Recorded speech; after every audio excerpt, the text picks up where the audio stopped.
ඉතින් කොහොමද ඔයාලට අද මම අරගෙන ආවේ ස්පයිසි එග් කරි එකක්.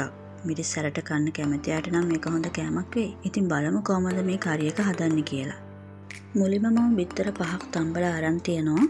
ඒකට කහ කුඩු තේ හැඳි එකක් දාලා ලුණු තේ හැඳි භාගයක් විතර එකතු කරගෙන ඒවා හොඳින් බිත්තර වටේ දවට ගන්නවා.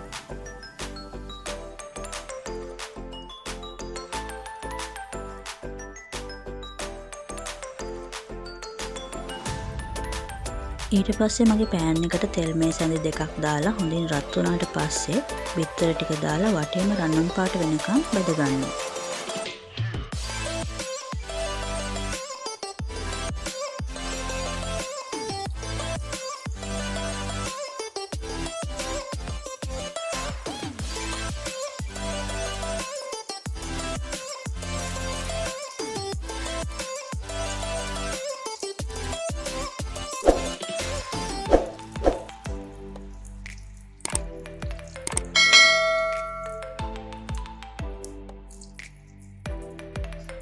ඊළඟට මම බිත්තර ටික භාජනයකට අයින් කරගෙන ඒ තෙල් ටිකටම පොඩියට කපාගත්ත සුදු ලුණු මේ සෑඳි එකක් පොඩියට කපාගත්ත ලොකු ලුණු කෝප්පයක් දාලා ලුණු ටික තැම්බෙනකම් පොඩ්ඩක් කලවම් කරමින් බද ගන්නවා.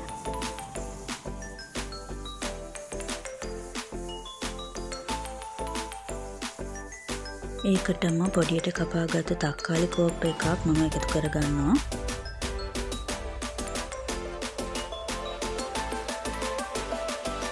සුදුරු කුඩු තේ හැඳි එකක්, මිරිස් කුඩු තේ හැඳි එකක්, කොත්තමල්ලි කුඩු තේ හැඳි එකක් දාලා හොඳින් මිශ්‍ර කරගන්නවා.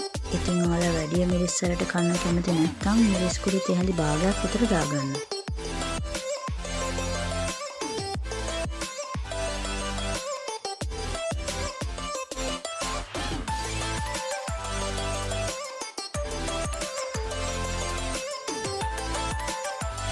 ඊට පස්සේ මම තක්කාලි හොඳින් පොඩි වෙන තරමට තැම්බෙනකම් පියනකින් වහලා මද ගින්න ලියා ගන්නවා. තක්කාලි හොඳින් තැම්බුණාට පස්සේ මම වතුර කෝප භාගයක් දාලා ඒකට සීනි තේ හැඳි එකක් දාලා කලවම් කරගන්නවා.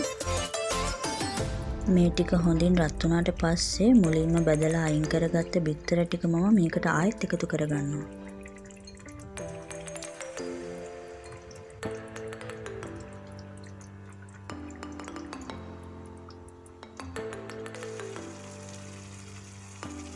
ඉතින් ඔන්න මගේ ස්පයිසි එග් කරි එක හදලා ඉවරයි. මේ වීඩියෝ එකට කැමති නම් ලයික් එකක් දාලා අනිත් අයට බලන්න ෂෙයා කරන්න. මේ වගේ රෙසිපීස් බලන්න ඔයත් කැමති නම් මගේ channel එක subscribe කරලා මාත් එක්ක දිගටම ඉන්න. ඉතින් මම ගිහින් එන්නම්. මම තිලිනි.